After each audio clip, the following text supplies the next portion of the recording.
Ya iyalah, yang namanya gatal, siapa coba yang kuat nahan? Kudu, mesti, wajib digaruk segera. Begitu juga Sobat Otan sapi-sapi ini teman. Namun karena mereka nggak bisa menggaruk dengan tangan, jadilah perilaku garuk-menggaruk gatalnya lucu-lucu kayak gini. Mereka menggunakan bantuan sembarang benda di sekitarnya. Apapun sah, yang penting gatalnya bisa hilang. Makanya di beberapa peternakan sampai disediakan mesin penggaruk seperti ini teman. Jadi kalau sapinya gatel tinggal nempel kayak perangko. Kalau di Indonesia bahkan ada jasa pijat sapi. Sobat Otan ini adalah sapi Madura teman. Ada alasannya kenapa mereka diberi pijatan seperti ini. Mereka bukan dipijit biar dagingnya empuk seperti steak wagyu, bukan. Tapi karena mereka adalah jawara-jawara lomba di arena balap. Ya, mereka adalah sapi Madura untuk karapan teman. Makanya mereka perlu dilemaskan ototnya sebelum dan setelah lomba, biar makin wush larinya. Cakep!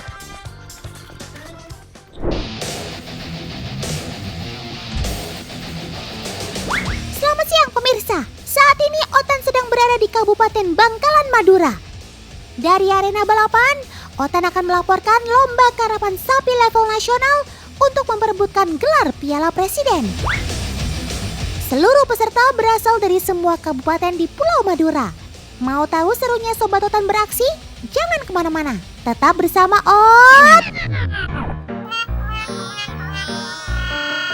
Waduh, hei paman, ayo turun, nanti jatuh loh. Saking antusiasnya, para penonton sampai ada yang memanjat pohon segala teman.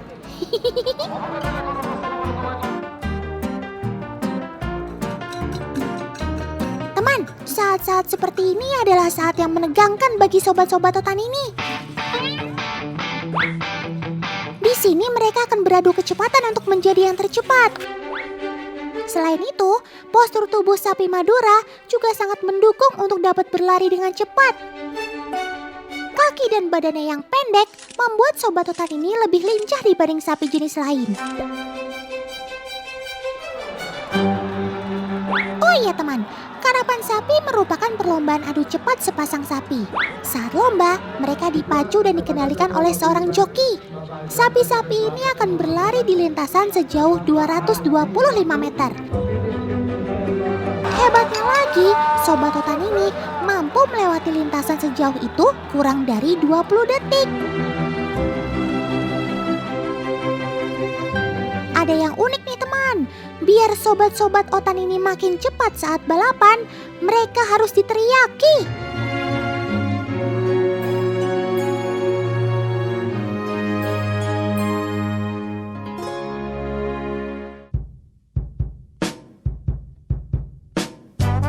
Sebagai sebuah tradisi, karapan sapi adalah bentuk rasa syukur, sehingga tidak melulu tentang kompetisi, karena dalam tradisi ini juga tersimpan semangat silaturahmi dan kebersamaan.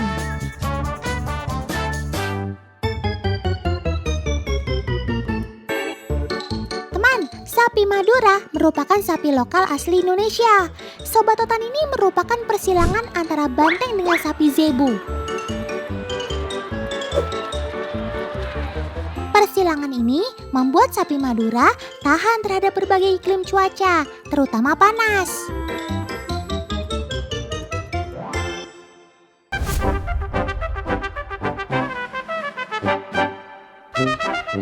Teman, indera pendengaran Sobat Otan ini sangat sensitif, bahkan jauh lebih sensitif dibandingkan manusia. Untuk membuktikannya, Otan akan melakukan percobaan nih. Kali ini, Kak Sensa membawa sebuah kaleng yang diisi oleh kelereng. Ayo Kak, coba bunyikan kalengnya tepat di depan wajah si sapi. Lihat teman, sapi terlihat panik dan tidak bisa diatur.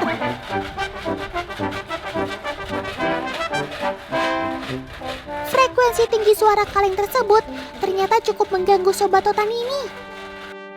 Sekarang kita coba pindahkan sumber suaranya ke belakang sapi. Kira-kira Sobat Totan ini tetap mau berlari nggak ya? Siap Kak Sensa? Sudah siap Sob? Mulai! Wush! Lihat teman, dia langsung beraksi dan lari juga. Teman, makanan utama Sobat Totan ini adalah rumput dan daun-daunan yang berwarna hijau. Tapi kalau kita taruh makanannya di dalam wadah yang berwarna hijau, kira-kira sapi tahu nggak ya? Percobaan kali ini Otan masih dibantu Kak Sensa. Ayo Kak, masukkan makanannya ke wadah, lalu tutup dengan rapat.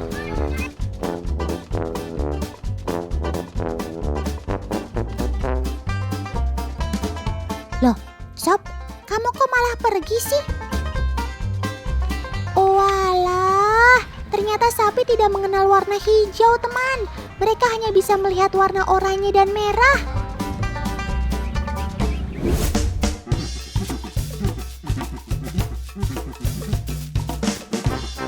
Tapi Otan masih penasaran nih, kalau tutupnya kita buka, Sobat Totan ini mau nggak ya? Loh, Sob, sekarang kamu kok makan?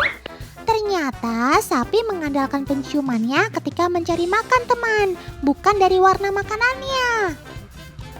Dengan penciumannya, Sobat Totan ini tahu mana makanan yang bersih dan segar. Merawat dan memperlakukan hewan peliharaan memang harus total teman, apalagi saat mereka membutuhkan pertolongan manusia. Contohnya seperti masyarakat di Arab Saudi memperlakukan untanya. Sobat Totan ini rencananya akan dioperasi di Rumah Sakit Salam Arab Saudi. Itu loh, rumah sakit khusus unta terbesar di dunia.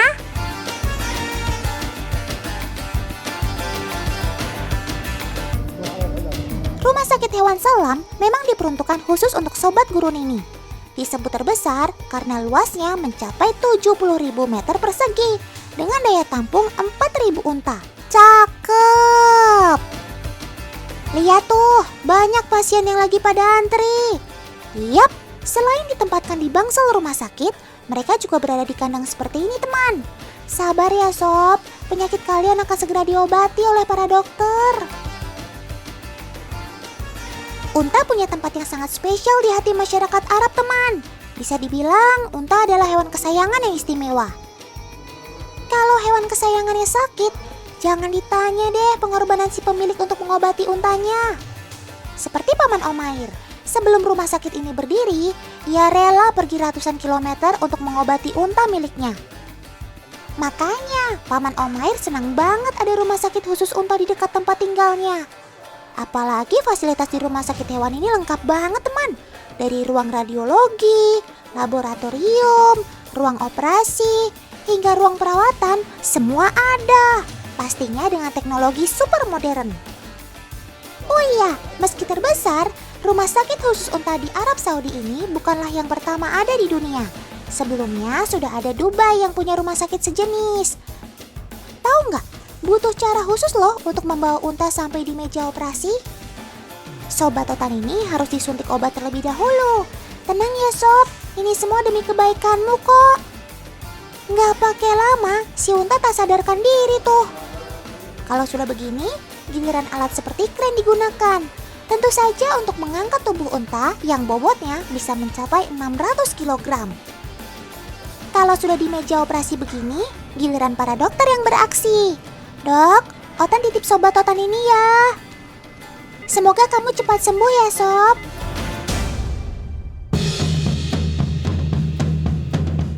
Nah, ada yang tahu ini namanya terapi apa? Buat yang belum tahu, ini namanya terapi akupuntur teman. Terapi ini sudah ada dari ribuan tahun silam untuk pengobatan alternatif. Tapi nggak cuma manusia aja yang sakitnya bisa disembuhkan dengan terapi tusuk jarum teman. Ternyata akupuntur juga bisa menyembuhkan Sobat Totan juga. Bukan itu Om Editor. Wadaw, itu si resep ayam akupuntur. Salah.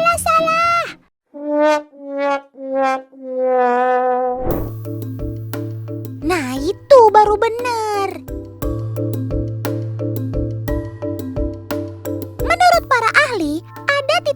membantu dalam peredaran darah yang berpengaruh pada tubuh. Dengan menusukkan jarum di titik tersebut, dipercaya akan melancarkan penyumbatannya. Efeknya, bagian tubuh yang sakit akan berangsur sembuh. Nah, sobat otan si Keti ini rupanya mengalami gangguan batuk pilek, teman. Jadilah Keti dibawa kepada dokter Gustaf untuk diterapi akupuntur. Biar bersih dan steril, kita bersihkan dulu kulitnya dengan kapas alkohol ini ya. Kamu tenang ya, Keti.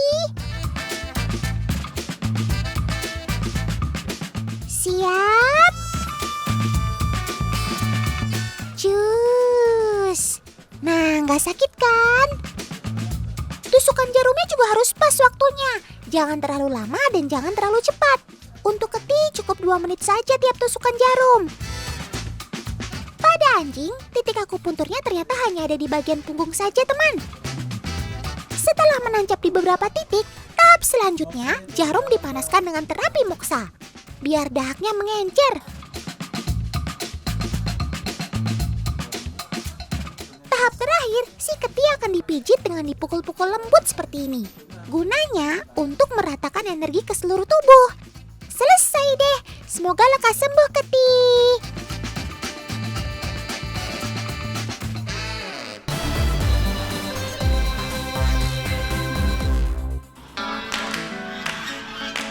Satu, 3, 10, 15, 25. Wah, banyak banget kamu, Sob. Perasaan jarang-jarang deh lihat kamu sebanyak ini, Sob. Teman-teman di rumah juga pasti baru lihat kan ada sobat otan jumlahnya sebanyak ini. Mereka ini adalah sobat otan si Soang alias si angsa berleher pendek. Ayo Kak Gea, kita angon sobat-sobat otan ini. Seru banget ya. Di JFD Peternakan Surabaya ini, mereka dikembangbiakan dengan cara diumbar, teman. Jadi mereka bebas berjalan kemanapun, tidak dikurung dalam kandang yang sempit.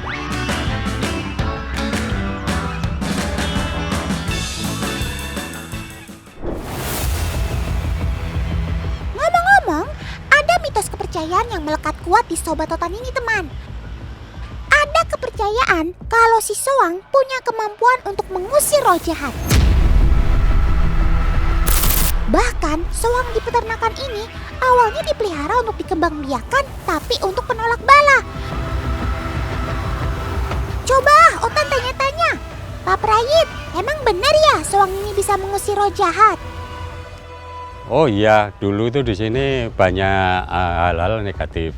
Akhirnya begitu Pak Yusuf bilang, pelihara angsa aja. Langsung kita pelihara angsa hanya sepasang. Setelah itu lama-lama kok akhirnya tenang, nggak ada apa-apa, jadinya sampai sekarang itu. Meski belum bisa dibuktikan kebenarannya, paling tidak memelihara si soang ini jadi bernilai positif bagi orang yang percaya mitosnya.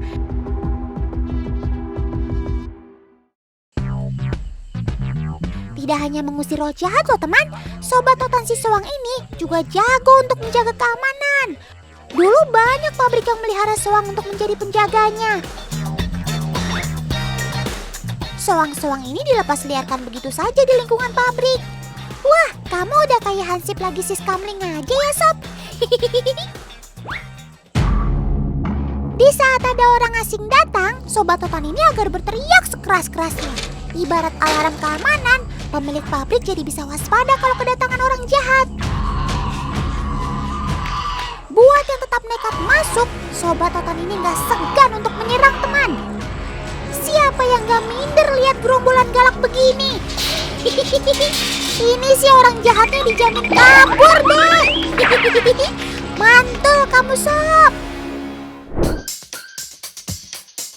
Selain memiliki kemampuan berenang yang baik, sobat otan ini juga jago terbang loh teman. Kak Gea, Pak Prayit, coba tunjukin sayapnya sobat otan deh. Tuh, cukup panjang kan bila dibentangkan?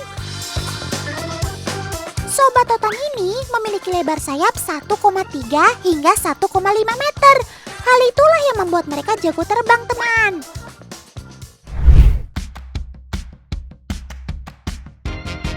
Woi, pada mau kemana kamu, Sob? Gaya banget deh. Otan diajak dong.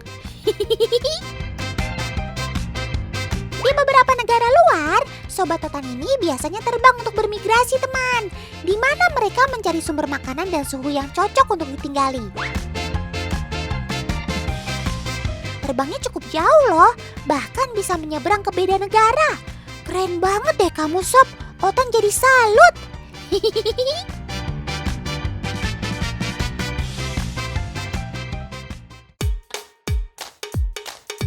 teng teng, teng teng teng. Ayo Sob, udah waktunya makan nih. Kak Gia dan Pak Prayit udah nyiapin makanan untuk kalian. Kumpul, kumpul. Sobat Totan di sini biasa diberi makan konsentrat dan biji-bijian di pagi hari dan sore hari. Tetapi bila Sobat Totan masih lapar, mereka masih bisa mencari sendiri cemilan atau asupan lain di sekitar tempat tinggalnya. Makan yang banyak ya Sob.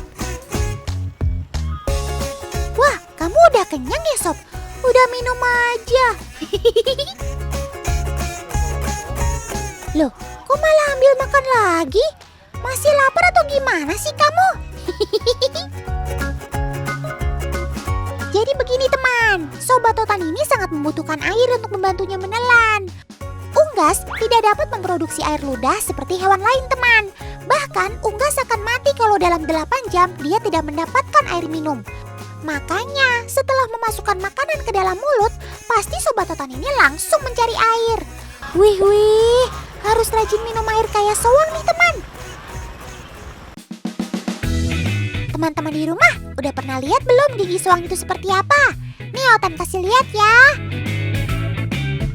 Ayo Pak Prayit, Kak Gia, kita liatin gigi soang. Hah? Apa teman-teman bilang? Lidahnya soang bergigi? Bukan teman, itu bukan gigi yang di lidahnya Sobat Totan. Yang di bagian lidah menyerupai gigi itu ialah papilae. Papilae ialah struktur pada lidah soang yang seperti duri teman. Fungsinya untuk menyimpan makanan dan membantu memasukkan makanan ke dalam tenggorokan. Papilae juga berguna untuk menyaring air serta lumpur ketika Sobat Totan ini mencari makan dalam air teman. Nah, kalau giginya justru berada di paruhnya. Tuh lihat teman, cukup seram ya. Pantes aja banyak orang yang takut kesosor soang.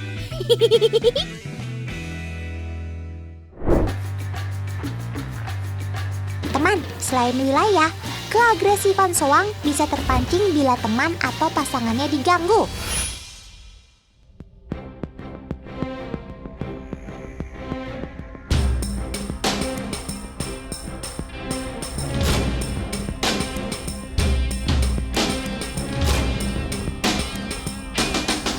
Alah, gak butuh waktu lama.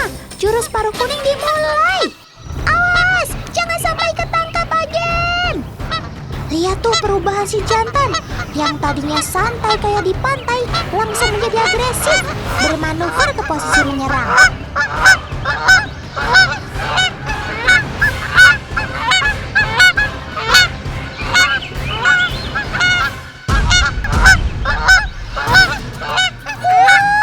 Sebelum betinanya dibebaskan, kayaknya jangan harap bebas dari amukan soang.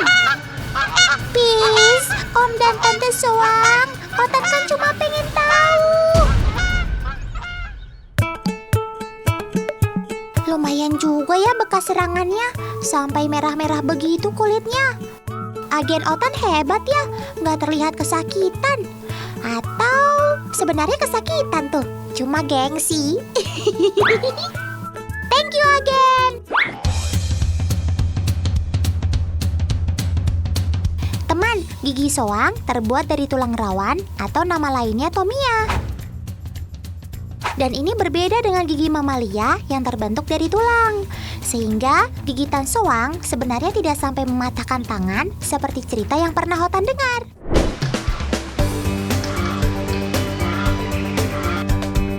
Pada mau kemana sih kalian? Kompak banget. Teman, unggas satu ini dikenal sangat setia kepada pasangannya. Pokoknya setia sampai akhir. Together forever begitu. Selain dengan penglihatan, soang mampu juga mengenali pasangan atau temannya dari suara. Yuk kita amati tingkah mereka. Sebelumnya, dua pasang soang sudah diberi tanda pada ekornya dengan menggunakan cat merah dan kuning. Kali ini, kita akan dibantu agen 054 dan 055. Kedua agen sudah memegang betina dengan tanda merah yang berbeda pada ekornya.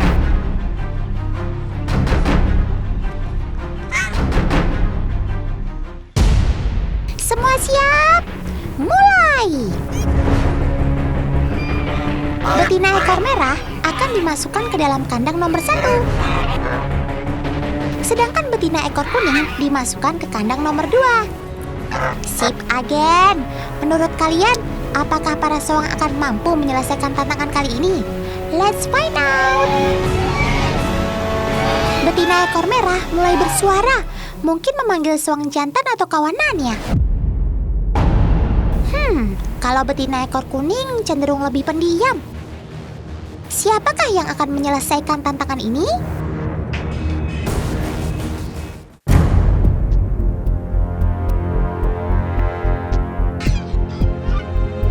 Lihat, rombongan mereka mulai mencari anggota keluarganya.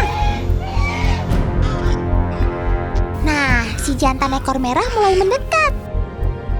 Kandang manakah yang akan dipilihnya?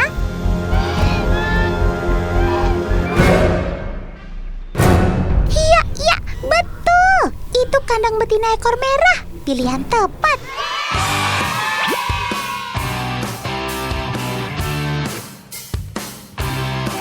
Bahkan dia mencoba melihat melalui celah di atas kandang, mungkin untuk memastikan betinanya. Tuh kan, setia banget. Walau yang lainnya pergi, si jantan ekor merah tetap berada dekat kandang nomor 1. Alah, si betina ekor kuning diam aja. Speak sedikit dong, Mbak Sis. Tanpa suara si betina, jantan ekor kuning kesulitan menemukan dia. Bahkan, jantan ekor kuning tidak terlihat mendekat ke kandang nomor 2. Jadi, tantangan kali ini dimenangkan oleh tim ekor merah.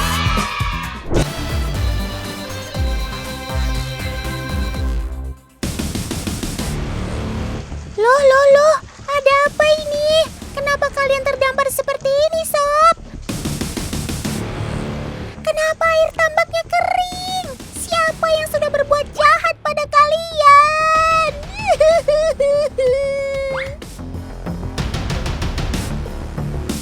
Sedang apa paman itu? Cairan apa yang mereka masukkan ke dalam tambak? Jangan-jangan paman-paman ini yang membuat kalian jadi terdampar seperti ini. Tidak! Kenapa paman tega melakukan semua ini? Apa salah mereka?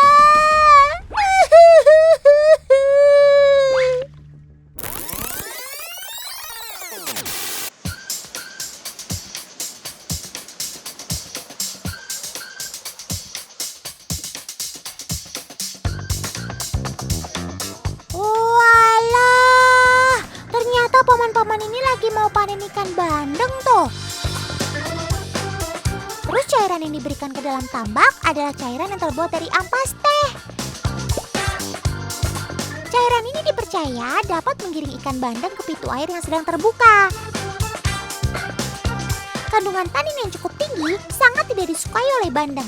Jadi ketika cairan ini masuk ke dalam tambak, otomatis ikan bandeng akan pergi menuju air yang lebih bersih. Cara ini digunakan untuk mempermudah proses panennya, teman. Si bandeng dijuluki milkfish atau ikan susu. Sebab sisiknya itu loh, warnanya putih keperakan. Ikan bandeng bisa dijumpai di Samudra Pasifik dan Samudra Hindia. Tubuhnya langsing menyerupai torpedo. Ini membuat bandeng menjadi salah satu perenang tercepat. Kalau melaju, kecepatan rata-ratanya bisa mencapai 60 km per jam. Bahkan kecepatannya ini mengalahkan kemampuan ikan barakuda dan ikan terbang. Kermaks alias keren maksimal. Beginilah suasana panen ala masyarakat Tarakan, Kalimantan Utara. Untuk memanen ikan bandeng di tambak seluas ini dibutuhkan banyak tenaga.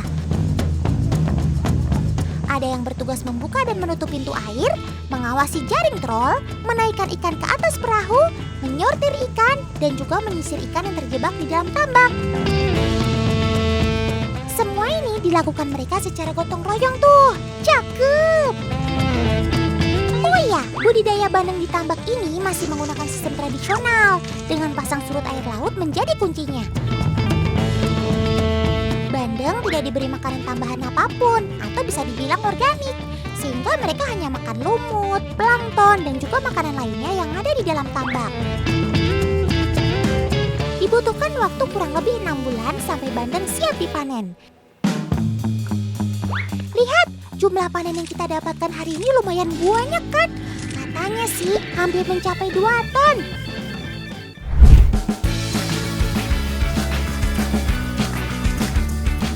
Oh iya teman, bandeng termasuk ikan berumur panjang loh. Umurnya bisa mencapai usia 17 tahun. Satu lagi nih keistimewaannya. Ikan bandeng termasuk jenis ikan air laut, namun dapat hidup juga di air tawar dan air payau. Ada yang tahu kenapa? Ini karena bandeng memiliki kemampuan adaptasi terhadap perubahan kadar garam dalam air yang disebut euryhalin. Ginjal bandeng punya peran penting untuk menyeimbangkan kadar garam di dalam tubuh dan lingkungan sekitarnya, sehingga ia bisa menyimpan garam atau membuang kelebihan garam dalam tubuhnya. Panen ikan bandeng dengan cara seperti ini memang sangat memudahkan pemilik tambak untuk mendapatkan hasil yang maksimal. Pintu air yang dipasang jaring trol membuat tidak ada satupun hasil tambak yang lolos. Tuh lihat, tidak hanya bandeng, ada juga ikan kakap, kepiting, udang, dan hasil tambak lainnya. Mantap bukan? Tapi sayangnya, cara seperti ini juga dapat mengundang predator lain. Salah satunya adalah buaya. Semua hasil yang masuk jaring trol akan menumpuk dan membuat mereka mengeluarkan cairan yang menyengat. Nah, cairan inilah yang membuat buaya datang dan menyerang siapapun yang ada di sana. Apalagi kalau panen dilakukan pada malam hari, buaya akan semakin agresif dan dapat membahayakan semua orang yang ada di sana. Gak heran kalau banyak pemilik tambak akhirnya melakukan panen di siang hari, walaupun dapat berpengaruh ke hasil panennya tuh. Tapi cara ini dinilai lebih aman untuk hasil panen dan juga para pekerja tambaknya. Semoga kedepannya tidak ada lagi kejadian para pekerja tambak yang diserang oleh buaya ya teman. Lagian kan banyak juga tuh hasil tambak yang dibuang di sekitar sana. Jadi kamu bisa makan sampai kenyang. Jadi jangan ganggu mereka lagi ya sob.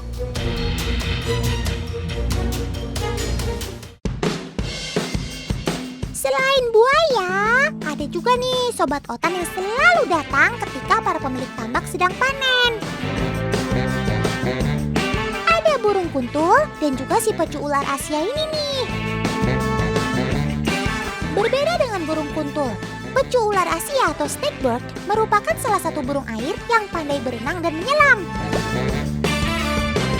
Tuh lihat aja, dia mampu menyelam dengan waktu yang cukup lama untuk mencari ikan.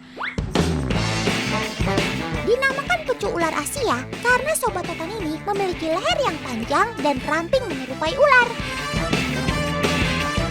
Mereka biasa ditemukan di wilayah Asia Tenggara, salah satunya ya di Indonesia. Sayangnya pecu ular Asia ini sudah masuk dalam kategori hampir terancam punah tuh. Hal ini dikarenakan semakin sedikitnya lahan tempat mereka tinggal dan tingkat perburuannya yang tinggi. Untuk mengatasi masalah ini, pemerintah pun menerapkan sanksi yang tegas dengan pidana penjara paling sedikit 5 tahun dan uang sebesar 100 juta rupiah. Semoga saja pecu ular Asia tidak punah ya teman. Amin.